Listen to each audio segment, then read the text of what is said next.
Apa kabar semuanya kawan-kawan? Yang pastinya kalian semua baik-baik saja kan? Dan selalu kudoakan semoga yang telah mendukung channel ini selalu diberikan kesehatan dan dilancarkan rezekinya. Tapi sebelum kita lanjut ke ceritanya, mari subscribe dulu channel ini. Karena subscribe itu gratis dan tidak merugikan kalian. Di episode kali ini, dari permintaan kawan-kawan semua, jadi saya akan membawakan alur ceritanya. Ayo kita lanjut pembahasan ceritanya. Lalu, pada episode sebelumnya, Sanjang dan kawan-kawan sedang mencari dewa kuno yang telah membawa Xiaoyu. Dan dewa kuno itu berhasil mengalahkan Bailong, Hiu, dan si kera tampan, yang biasa kita kenal Sun Wukong. Saat di pertarungan, Wukong menjadi batu dan hancur. Lalu si adik kerbau juga terluka parah saat melawan dewa kuno itu. Dan Sanjang akan dibantu oleh Putri Duyung untuk mencari keberadaan Xiaoyu. Dan saat itu, Wukong kembali lagi ke alam baka dan bertemu Raja Alam Baka yang baru. Karena Raja Alam Baka yang dulu telah dibunuh oleh si Wukong. Lalu, kita dialihkan ke cerita di Istana Langit dari episode 446-nya. Di saat itu, ada seseorang prajurit istana yang berlari dan berteriak, "Asura datang," katanya. "Tentara surgawi kalah. Garis depan hancur. Sulit dipercaya. Asura akan memasuki istana." Lalu dia sampai ke istana dan memberitahukan kepada petinggi-petinggi di kerajaan di sana, Asura yang keras kepala itu akan merusak ketenangan surga. Bukankah di sana ditahan pasukan perisai emas dan pahlawan jinggang? Lalu petinggi itu berkata, "Kamu begitu cemas, jadi kamu dari garis depan." "Tetua, apa Anda semua sudah tahu kondisi garis depan pasukan kami? Dipaksa mundur. Musuh dipimpin oleh langsung Sang Asura Raja Gila dan Raja Tangisan, hampir membunuh seluruh pasukan garis depan surga." Lalu mereka pun berbicara satu sama lain soal kondisi saat ini, yang mustahil belum pernah terjadi seperti ini sebelumnya. Ini tidak benar. Raja Tangisan, mantra asamnya itu sangat berbahaya. Lalu dia menceritakan apa yang terjadi di medan perang saat ini. "Kami semua dipukul mundur," katanya. "Yang paling parah adalah di posisi Lohu di garis depan. Sungguh tidak tertolong. Semuanya kacau. Lebih dari selusin komandan pasukan surga dikalahkan dengan brutal. Aku bergegas kembali untuk mencari tahu kenapa seperti itu. Tidak ada yang peduli pada kami. Apa ada yang bisa memberitahuku?" Saat ini, ujung komando dipimpin oleh Tuan Guanyin. Dialah yang bisa menjawabmu. Lalu dia berkata, "Tuan Guanyin, kita dialihkan ke cerita tentang kolam surgawi. Kolam surga yang memiliki efek ajaib. Seluruh tentara yang terluka di medan perang akan dikirim ke sini. 1 hari berendam saja, bahkan mampu menghilangkan seluruh cedera maupun luka parah." Lalu seorang prajurit berbicara saat berada di kolam itu, "Saudaraku, di mana posisi posmu berperang?" Lalu dia menjawab, "Pos pertahanan melawan Raja Kesedihan di bawah Jenderal Dastra Rasta. Kondisi kami sangat memprihatinkan."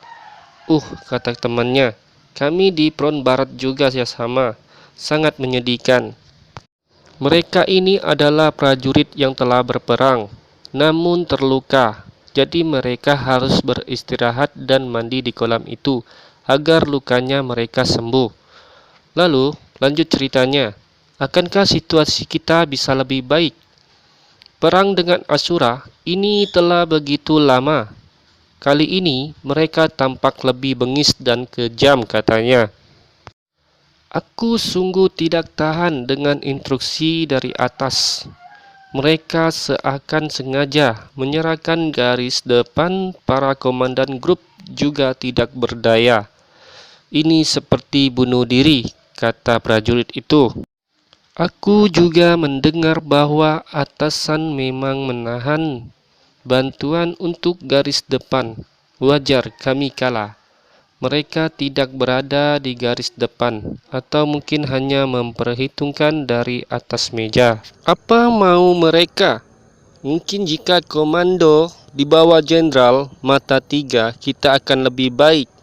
Ya, dia pasti lebih sering turun tangan. Ini bukan main-main. Asura memiliki 4 komandan yang sangat tangguh. Lalu ada seseorang yang terbaring dan sedang berendam, berkata komandan yang tampak tak kompeten. Lalu prajurit itu pun terheran-heran, siapakah itu? Lalu dia menjawab, aku. Prajurit itu pun terkejut. Dia adalah Guan Yin dan mendengar semuanya. Gawat, kata prajurit itu. Lalu Guan Yin berkata, tentara surga disiplin itu penting. Kalian berargumen memiliter di tempat terbuka. Jika situasi rahasia internal tersebar, maka bisa berbahaya, kata Guan Yin. Semua turun menjadi prajurit cadangan level 3. Hari ini kalian harus mengulang pendidikan untuk menjadi pasukan utama. Ini keputusan langsung dariku, Shasin Guan Yin. Lalu ada prajurit berkata, tunggu, dan Guan Yin terheran. Itu semua karena saya mengalaminya sendiri. Banyak sekali korban berjatuhan. Tolong jelaskan, kata prajurit itu kepada Guan Yin. Kenapa kami seakan dibunuh diri? Wajar mempertanyakan kapasitas Anda memimpin peperangan ini. Pertempuran gerbang utama kalah di bawah pimpinan Anda sendiri. Apa Anda mengakui bahwa pertanyaan kami bukanlah kesalahan, kata prajurit itu. Lalu Guan Yin berkata, sadar di mana salahmu. Ikutlah diskusi tentara level 5 di bawahmu. Anda merasa benar, lalu bagaimana dengan hal lainnya? Benar dan salah. Aku adalah pemimpin kalian. Tidak ada yang salah di dalam perintah serta tugas untuk kalian. Pertanyaanmu itu merupakan kesalahan. Jika kamu melaksanakan perintahku dengan baik, hal-hal buruk tidak akan pernah terjadi, kata Guan Yin. Yang lain turun di level 3. Untukmu, turun 1 kelas lagi. Hah? Dia pun terkejut. Lalu prajurit itu pun marah, tapi hanya di dalam hatinya.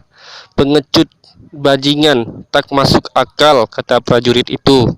Sudahlah, apa dia serius dengan itu? Semoga dia diberkati. Tak ada harapan baginya menjadi komandan dalam perang kali ini. Kenapa Guan Yin dipilih memimpin peperangan ini? Karena perang kali ini dibawa bayang-bayang perang 3 dewa langit, dewa gelap dan asura. Hanya Guan Yin yang mampu mengimbanginya dengan basis kekuatan, disiplin dan kebijaksanaannya, yaitu Guan Yin. Saat itu, tentara surga mulai mengimbangi kebrutalan Asura. Lalu, kurang dari sebulan, kondisi pun berbalik. Peperangan ini memakan waktu yang cukup lama, bahkan berbulan-bulan mereka berperang tanpa henti. Keempat gerbang surga dikalahkan oleh amukan Asura. Tanpa diduga, Asura mampu menghancurkan era pelindung surga dan kembali menekan. Prajurit pun kewalahan. Jangan terus seperti ini, mundur. Ayo pergi, katanya, pertahanan kita hancur. Lalu raja kesedihan, bertahun-tahun berperang, katanya, surga yang terlalu angkuh. Peperangan sebelumnya masih lebih menarik.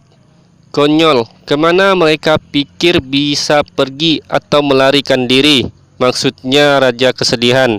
Apa kalian pikir akan mampu melindungi istana kalian dariku? Terlalu naif, mundur dari setiap istana. Apakah hanya itu pilihan terakhir kalian? Kalian hanya bisa menunggu dan terjebak, hanya lingkaran kepunahan. Dewa surga, pada akhirnya kalian hanya bisa menyusut lalu mengecil, menangis dan menangislah hingga sampai kalian mati. Para pejuang Asura, jangan kasih kendor, kata Raja Kesedihan itu. Jangan berikan mereka napas, kejar dan bantai para dewa. Jangan biarkan siapapun bisa lolos. Apa benar perpecahan istana surga tampaknya telah melemahkan kekuatan tentara surgawi? Mengalahkan lawan yang lemah itu membosanlah. Maksudnya membosankan. Raja keputusasaan, tapi dapat memusnahkan kebencian kami selama bertahun-tahun. Bukanlah hal yang tidak menyenangkan.